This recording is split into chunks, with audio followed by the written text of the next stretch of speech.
ৰচোন ৰনা কিয়নো ইমান স্পীডত গৈছ ৰনা ইয়াৰ আজি কি হ'ল জানো কলেজতো আজি এনেকেই আছে কৈছোনে তোক কি হ'ল ক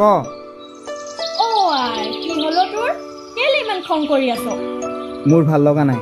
কিয় আজি ৰঞ্জিতে মানে তেনেকে কোৱা কাৰণে ভয় লাগে মোৰ তোক হেৰুৱাব লগা হয় বুলি আৰু আজি ছাৰে কি কৈছে শুনিছ নহয় একেবাৰে চাওঁ হাতখন প্ৰতিশ্ৰুতি দিছো যেতিয়ালৈকে জীয়াই থাকিম তেতিয়ালৈকে তোৰে হৈ থাকিম বোলো হ'ব নেকি কিমাননো আৰু প্ৰতিশ্ৰুতি নিদিয় নহয়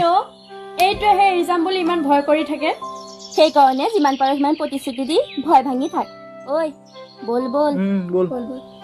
মই শেষ তোমাৰ হ'ব আহি থাক